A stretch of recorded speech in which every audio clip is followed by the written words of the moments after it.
Hey y'all, welcome back to my channel and welcome back to another meal prep / batch cooking video. These videos I do every single week to hopefully inspire and motivate you guys to get in the kitchen and meal prep for yourself and your family to save time and money. And a little bit of your sanity during the week when things get crazy. But I have a whole slew of brand new recipes in this meal prep. This is a meal prep on fire. So let's get started. All right, so first up, we are going to be starting out with breakfast. I am going to be making a cheesy broccoli egg casserole using that Italian blend cheese. This was delicious. I used that organic broccoli that I get at Costco because it's easy. You can throw it in the microwave and just steam the bag. But that is 1 dozen eggs. I did put a little bit of pepper in there as well as some salt. And like always, don't be shy with your seasonings. That is what makes the dish. But I did put in there some Badia complete seasoning. And then that was probably around 2 or 3 tablespoons of heavy whipping cream. Just mix that up really well. I did throw that bag of broccoli in the microwave, spread it all over the bottom of that casserole dish, and then I just dumped all of that cheese, and that was like a really thick cut cheese. So good, you guys. That Italian blend cheese is delicious. And then I just poured the egg mixture right on top of that casserole. Oh my goodness, spread it out a little bit. We are gonna bake this puppy, and I promise you, even your pickiest of eaters will like this. I baked it at 375 degrees, and mine took about 30 minutes to bake, and that makes around 6 servings.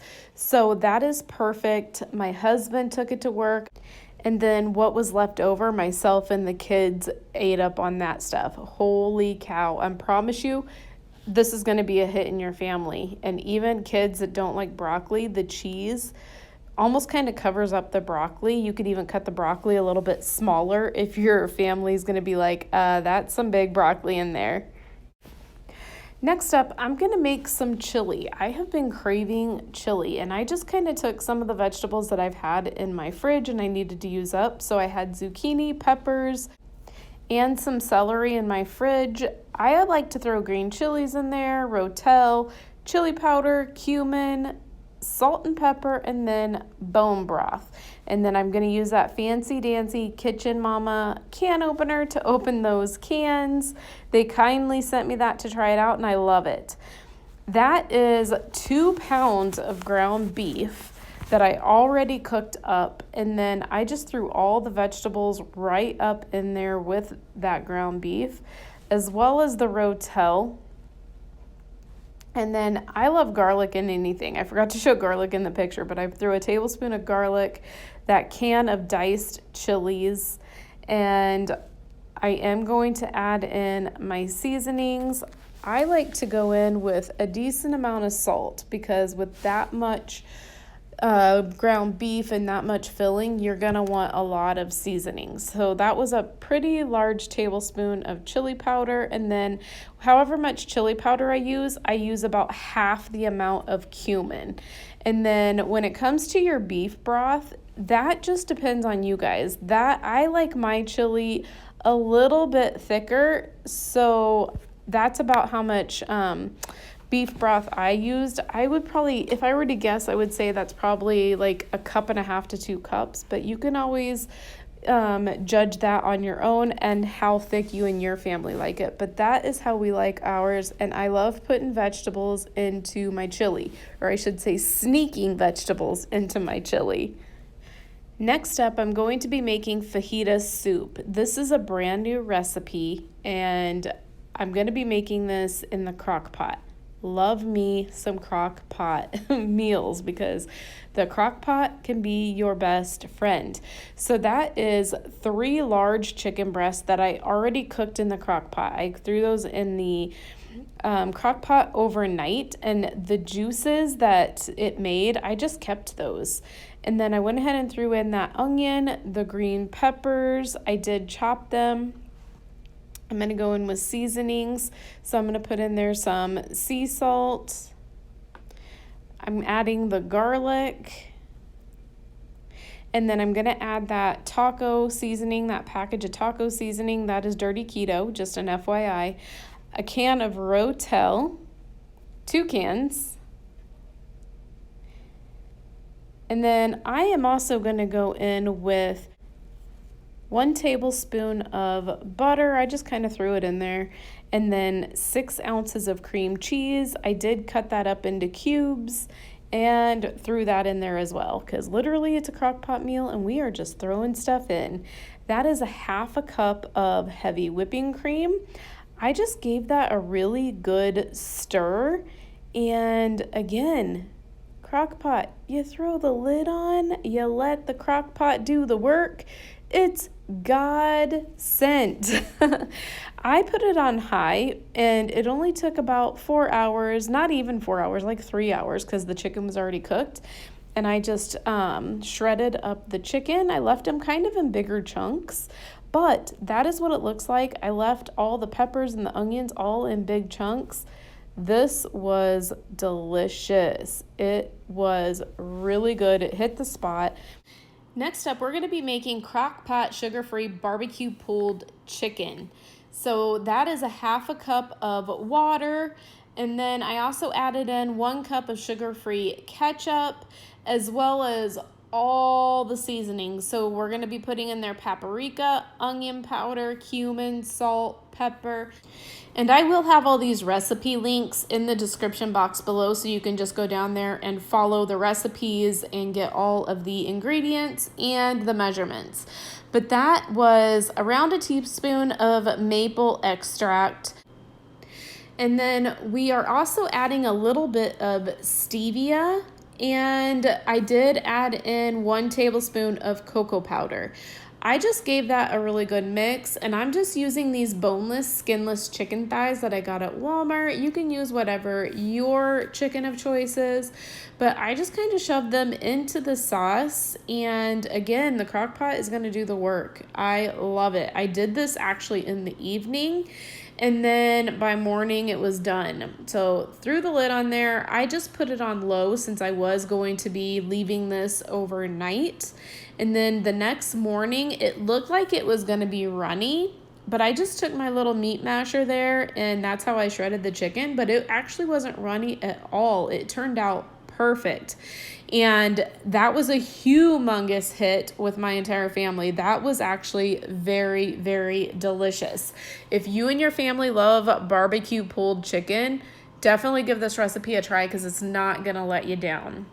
So this next recipe is jalapeno cheddar biscuits. This went perfect with the chili and the Fajitas soup. So again, this recipe will be linked in the description box below. But the first thing I'm going to put into that bowl is it does take almond flour. And again, in the description box, we'll have the recipe and it will have all the measurements. I also put in there coconut flour, as well as some baking powder, a little bit of salt. And then we are adding some garlic powder. Of course, we're going in with some cheddar cheese. Cheese makes everything so much better. I know I say that all the time, but is it not the truth? Yes. Then I just went ahead and stirred all of the dry ingredients together. And then it says to add the jalapenos on the top. I decided I was going to be a rebel, and I just threw the diced jalapenos, right into the bowl with all of the other ingredients. That way it's all mixed in. Threw a little bit of butter in there that I melted in the microwave, as well as some unsweetened almond milk. I just used the Kirkland one from Costco. I think it's the best deal for the buck. And then I also put in there 4 eggs. And then I just gave that a good mix. And then I just used my muffin tin, and I used the silicone muffin liners, filled all of those bad boys up. It makes 12, and it fills them to the brim. Like, it was a big muffin. So I liked that. I thought that that was nice. And then we are just gonna bake these at 325 degrees. And I believe mine took between 20 and 25 minutes. Obviously, every oven is different, so double check yours and see how long exactly yours is going to take. But they do give a recommendation, obviously, in the instructions.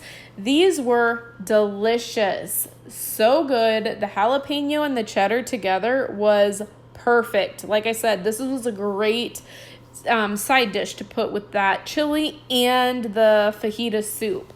I guarantee you, your kids may not like it, but you're going to love it. Next up, last but absolutely not least, we are going to be making some pumpkin bread. I've actually made this bread before. I made it last year during the holidays, and oh my golly, it did not disappoint.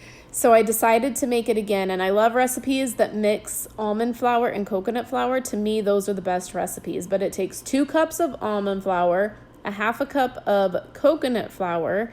We're going to go in with 3/4 cup of erythritol, whatever erythritol of your choice, pumpkin pie spice, and it's going to take 2 teaspoons of that. We're also going to go in with 2 teaspoons of baking powder, and then sea salt, just a pinch of sea salt. And then I like to go in with my whisk and kind of whisk all that together because it helps get the lumps out. We are going to go in with 3/4 cup of pumpkin puree. Then we're also going to go in with 1/3 cup of butter that I melted in the microwave. And then 4 large eggs. And then I'm just going to give this a good stir. And this is a very thick batter, so don't be alarmed when it looks really thick, because I remember the first time I made this, it was actually really thick as well. But I wanted to add chocolate chips, so I did add some of those Lily's milk chocolate chips to this. And to me, pumpkin bread is just so much better with chocolate in it. Am I right? So then I just took my bread pan, and see how I have to kind of form it into the bread pan? Like I said, that's exactly what I had to do last time. So I think this is just a super thick batter. But either way, it's delicious. And Celine was like, man, Mom, we need to make more of that. So I baked that at 350 degrees. And it does take a little bit of time. So it takes between 50 minutes to an hour. Mine took about 55 minutes, and then I took it out. And it came out perfect. So moist, so delicious. The chocolate in it, like I said, just makes the entire bread.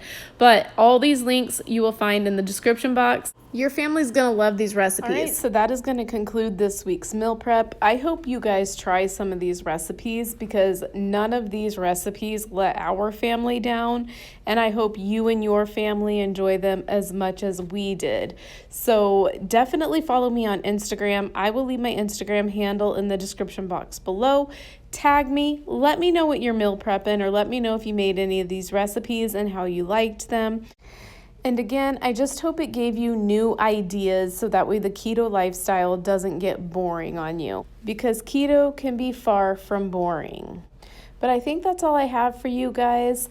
Like always, I'm praying for you, your family, and your country. Thank you so much for watching. I greatly appreciate every single one of you guys. And don't forget to go out there and make today even better than yesterday. And I'll talk to you in my next video. Bye. On my own, but I don't know why you hit the road, but you don't realize I won't look back when you're around.